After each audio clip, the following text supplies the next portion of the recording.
Good day everyone. So here is my report, Chapter 13, Rizal's Visit to the United States, year 1888. Rizal first saw America on April 28, 1888.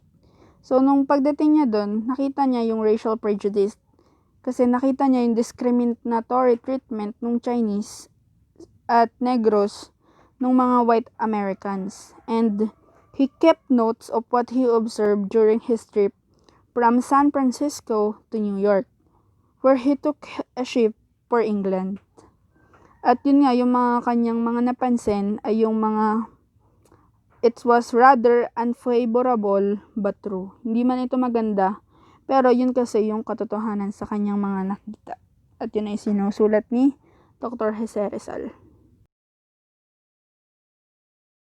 Arrival in San Francisco. So the steamer Belgic with Rizal on board docked at San Francisco on Saturday morning, April 28, 1888. So lahat ng pasahero ay hindi pinababa. 'Di ba dumaong dapat pababa na? So para itong parang pelikula, yung mga parang kagaya natin na may nangyaring pandemic kasi meron daw according dun sa American Health Authorities ay inilagay sa quarantine yung ship kasi dun daw sa east daw ay meron daw cholera na epidemic. Kung kaya hindi mo na sila pinababa. Pero ito namang si Rizal ay nagulat kasi alam niya na wala namang cholera epidemic dun sa Far East na yon. Kaya sinamahan niya yung ibang mga pasahero para magprotesta sa hindi tamang ginawa ng mga American Health Authorities. Tapos, the American consul had given the ship a clean bill of health. So, hindi lang yung American consul ng Japan yung nagbigay ng clean bill of health dun sa ship, yung ding British governor ng Hong Kong ay nagbigay din ng certified na wala talagang cholera na meron sa China. At kinalaunan, nalaman nitong si Rizal na kaya pala inilagay sa quarantine yung ship na yun ay dahil sa politika. Kasi ito palang barkong ito ay may sakay na 643 Chinese coolies o mga workers. Nung kasi mga panahong iyon, yung opinion ng Pacific Coast ay against o may hindi sila payag doon sa mga murang coolie labor kasi nga yung mga China pinapalitan yung mga white laborers doon sa railroad construction camps. Yun. Kaya para naman makuha yung boto ng mga puti sa California at malapit na kasi ng eleksyon, ay edi pinatigil yung pagpasok ng Chinese coolies pamamagitan nga ng pagka-quarantine dito sa ship na ito na sinasakyan ni Rizal. At napansin nga din yan na kahit pa naka-quarantine, yung ship na yon ay maraming tao yung pasok-labas doon sa ship na iyon kahit kumakain sila ilang beses, kahit na alam nila na mayroong epidemya, bakit ganyan nga naman? At pagkatapos nga ng isang linggong quarantine, lahat ng first class passenger nakasama si Rizal at kabilang na doon si Dr. Jose Rizal ay pinayagan na makapunta na sa kanyang pupuntahan. Pero yung mga Chinese at Japanese na pasahero na second and third class accommodation ay pinanatili pa para sa mas mahabang quarantine period. Rizal in San Francisco. So on Friday afternoon, May 4, 1888, the day he was permitted to go ashore, Rizal registered at the Palace Hotel, which was then considered a first-class hotel in the city. So yon, nag-log-in siya o nag-register doon sa first-class hotel ng lungsod. At doon sa kanyang diary na mention niya yung pangalan ni Leland Stanford, na isang millionaire senator na inirepresent ng California sa US Senate that time. Ito ding senador na ito yung founder at benefactor ng Stanford University at Palo Alto, California. At kasama rin dito na doon sa diary ni Rizal yung street yung Dupont Street sa Chinatown na ngayon ito yung Grant Avenue. At si Rizal nga ay natili sa San Francisco ng 2 araw, mula May 4 to 6, 1888. At ang presidente ng United States ng taong iyon, ng mga panahong iyon, ay si Grover Cleveland. Across the American continent. So, on May 6, 1888, Sunday, 4:30 p.m., Rizal left San Francisco for Oakland, 9 miles across San Francisco Bay by ferryboat.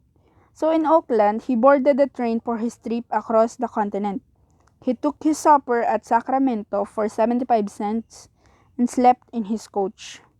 Early following morning, May 7, he awoke and had a good breakfast at Reno, Nevada, now glamorized by American high-pressure propaganda as the biggest little city in the world. Here is the summary of Rizal's travel in America. So from May 7 to May 13, Rizal wrote in his diary the beautiful memories from Nevada, Chicago, until he reached Albany. So in Oakland, it was his first stop by a ferryboat. Then in Sacramento, it is where he ate his supper, which cost 75 cents, and slept at his couch. On Reno, Nevada, it was where he had his breakfast. In Utah, it is where he saw the Mormons thickly populated. In Colorado, it was a lot of snow and pine trees. Nebraska, it is where he saw the Omaha City, which is as big as San Francisco. He also saw the Missouri River. It was twice as big as Pasig River. The Chicago, which every cigar store has an Indian figure and always different. In Albany, it was where he saw the Hudson River. Rizal in New York. On Sunday morning, May 13, Rizal reached New York, thus ending his trip across the American continent. Nanatili siya doon ng 3 araw, kung saan tinawag niya ito na Big Town. Binisita niya yung mga scenic and historic places sa lugar na iyon. Siya rin ay na-inspire dun sa memorial ni George Washington. Naniniwala siya na ito ay isang great American at sumulat siya kay Mariano Ponce ng ganito: "He is a great man who, I think, has no equal in this country." And noong May 16, 1888, he left New York for Liverpool on board the City of Rome. And according kay Rizal, this steamer was the second largest ship in the world, kung saan ang largest naman noong mga panahong iyon ay yung The Great Eastern. Nakita niya yung magandang lugar ng colossal Statue of Liberty on Bedloe Island as his ship steamed out of New York Harbor. Rizal's impression of America. So Rizal had good and bad impressions of the United States. So unahin muna natin yung good impressions.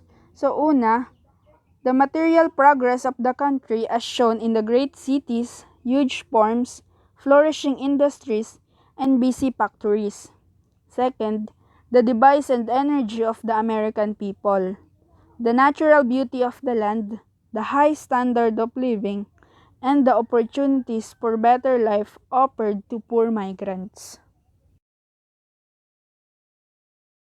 So, yun namang bad impression ni Rizal sa Amerika. Ang una ay the lack of racial equality and the non-existence of true civil liberty, as Negro cannot marry an American and vice versa.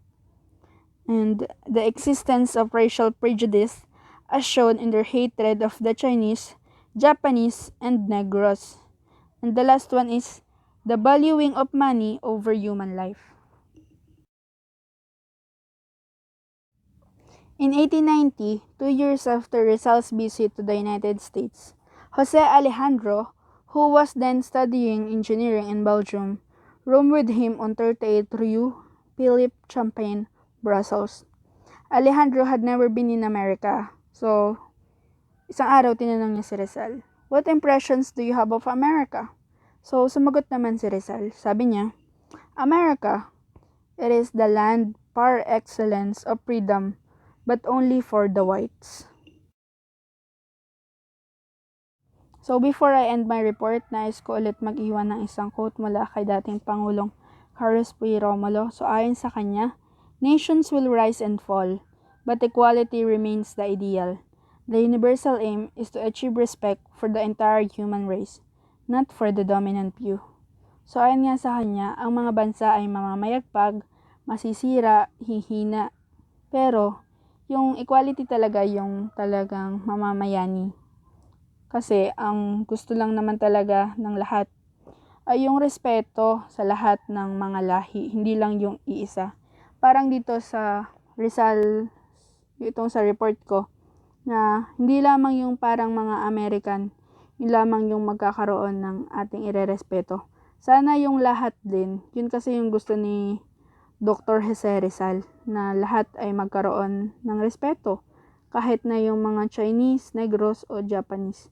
Kasi baliwala lahat ng mga kagandahang lugar o